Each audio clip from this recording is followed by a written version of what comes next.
Hey guys, Tara here from Recovering Book Hoarder, and today is my weekly chat. So let's catch up and then talk about some bookish reading stuff.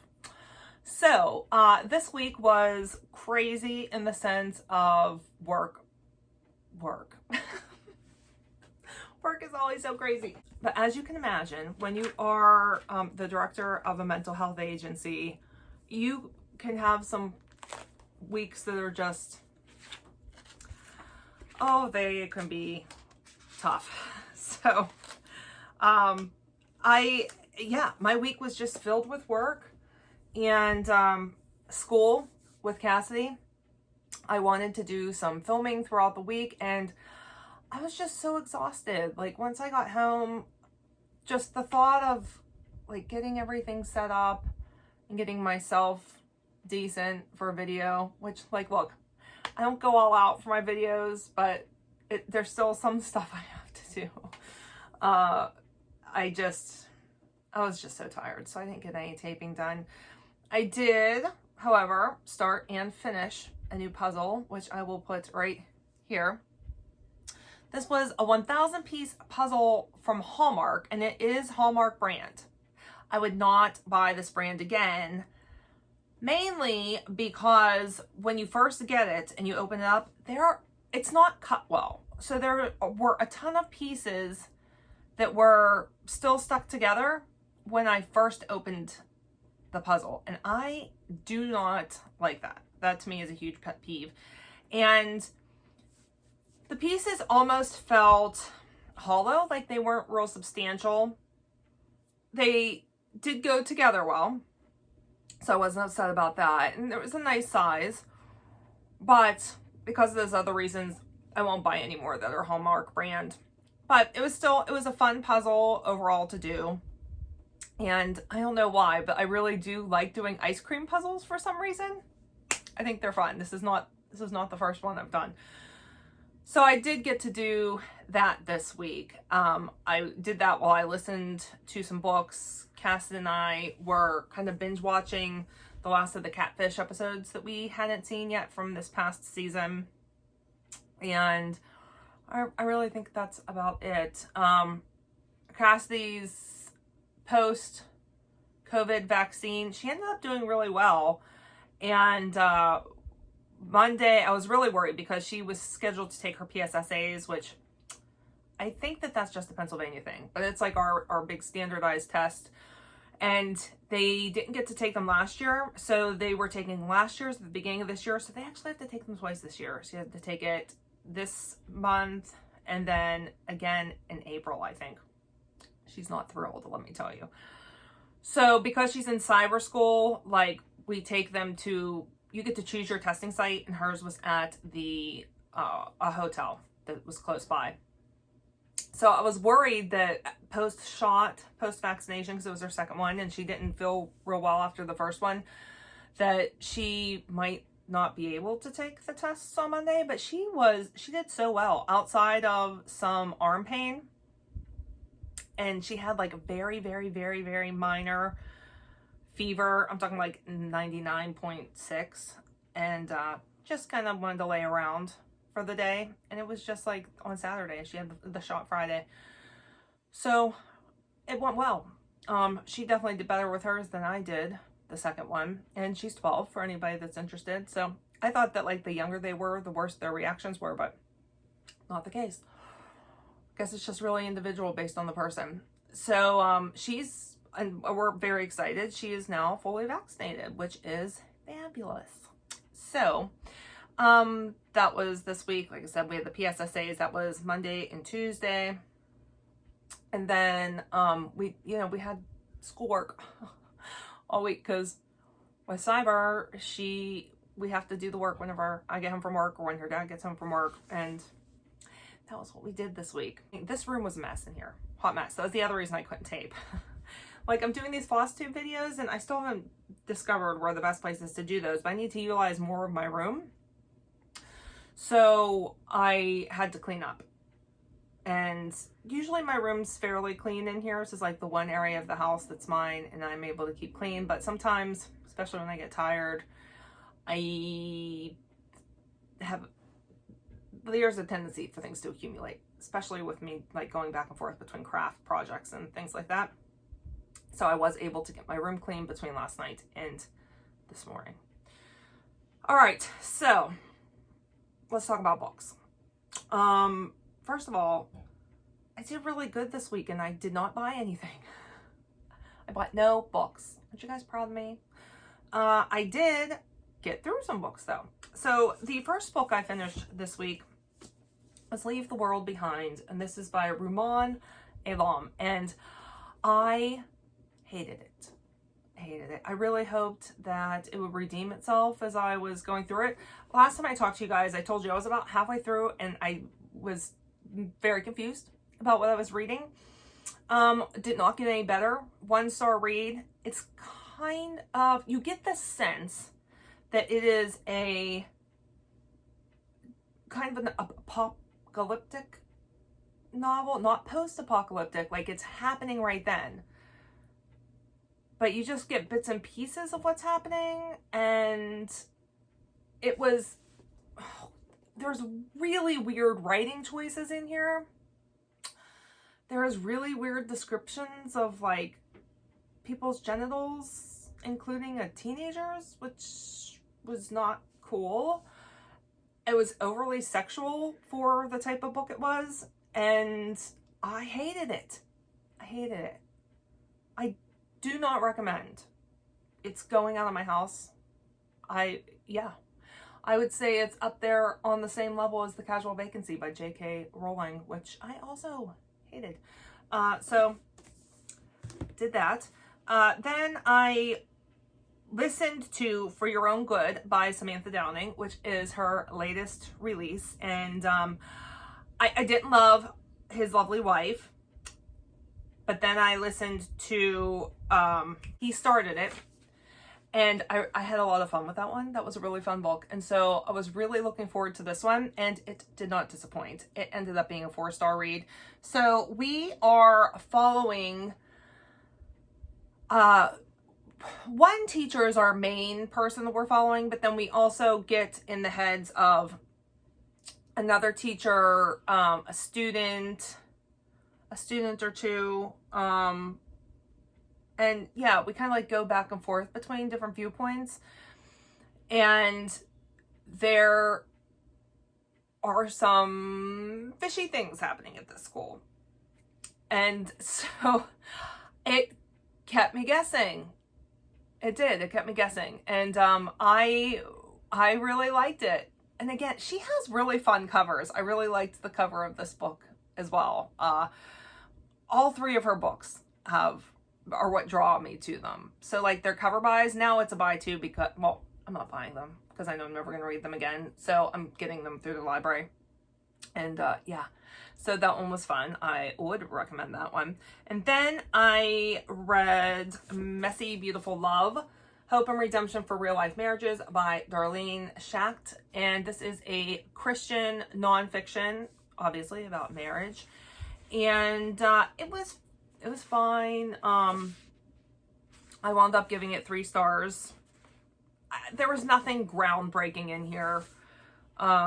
It was just fine. That's all I can say. Like, I don't know. I'm having such a hard time with my Christian nonfiction recently. When I first got like really involved in my faith, I had bought a lot of books about Christian living. So things like this about like marriage, about parenting, about anxiety in the Christian, about controlling your mind and what you think, and things like that. And I just feel like I've read a lot of them, and I'm just at a different place in my faith right now. And the books I tend to get more from at this point are like books about apologetics and eschatology, and about like in-depth Bible studies and commentary, and understanding who God is and who Jesus was, as opposed to like books about life, if that makes sense. But I still have so many of them. So You're still going to see me reading them and talking about them. And maybe I'll find some that I like and find applicable to my life right now. But I just, and you know, so that's why it's like, it's tough, because the book is just not what I want it to be. And so that's hard to rate it, because do I think that this particular book I read will be good for some people and where they are in their marriage and their family? Yeah, of course I do. It's just not what I need right now. So I think a 3 is a good star rating, because it's good. It's fine. It's just not like, you know, not changing my life. Let's put it that way. All right. Then I listened to The Taking of Jake Livingston by Ryan Douglas, and that was a young adult ghost story. Let's call it a ghost story. I guess I would classify it kind of as horror. And it wound up being 3 stars. So our main character, Jake, he is a medium, and he can see, it's more than just dead people. He can see like different types of spirits, and like he describes them in there. So like think poltergeist, and he has like other names for them. And some of the other names are things like terminology you're familiar with, but in the book they're like ghouls, like there's ghouls in there. They just are different than like you normally picture them. And he can see people that have died. He sees like their death loops is what they're called. And he has a hard time fitting in with people. He doesn't really have any good friends whenever the book starts. And, you know, he's just different. He's different. And ultimately, one of the spirits tries to take over his body. Thus, The Taking of Jake Livingston. So this is, like I said, it was 3 stars. It's definitely a good read for now. Like, for sure, a good October read. If you are doing any kind of book challenges, this book is set in the fall. So if you have that as a prompt, this fits the book set in the fall prompt. What I am discovering about young adult now, and maybe this has been going on longer than I know of, whenever I was a young adult, there wasn't much in regards to sex in the books. Like, there was a lot of relationship stuff, but you didn't see like sex scenes. You might see somebody making out, but that was about it. The like sex scenes didn't really start until the new adult genre, and that is not the case in young adult anymore. So I guess I need to stop. I don't know. I have a hard time with that. So the last couple young adults I have read have been on the more graphic side, and this one was too. This one does have some trigger warnings. There are trigger warnings for there's a pretty graphic almost rape scene, so trigger warning for that. And there's a school shooting, so trigger warning for that also. I think that's it, but that's where I fell on that. Okay. And then, all right, I did have a 5-star finish, and that was A Voice in the Wind by Francine Rivers. This is book 1 in the Mark of the Lion trilogy. And I just loved it so much. So this is about a slave named Hadassah who is there at the fall of Jerusalem when the Romans took Jerusalem. And she ultimately was captured. Her father was killed. Her brother was killed. Her and her sister were captured. Her sister ends up dying. And she is sold into slavery in Rome. Everyone assumes she's a Jewess.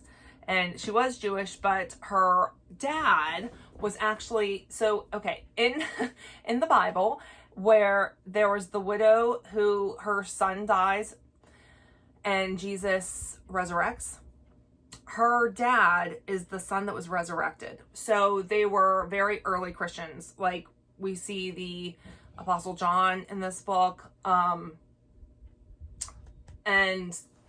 yeah, it was really good. So she sold into slavery. Then there's this other slave we follow as well, who's from Germania. He was like the tribal leader in Germania, and he's captured. So we get Hadassah's point of view. We get Artrides' point of view, who was the Germania one. Then there's Julia,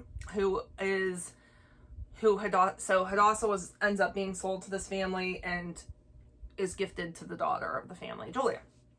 And then Marcus is another point of view, that's the son.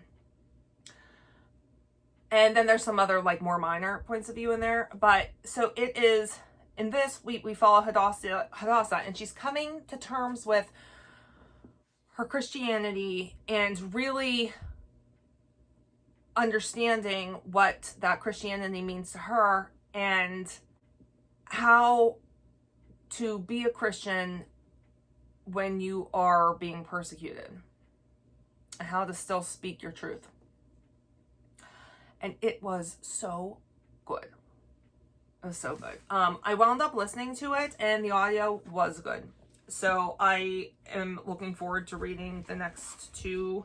I'm pretty sure it's a trilogy.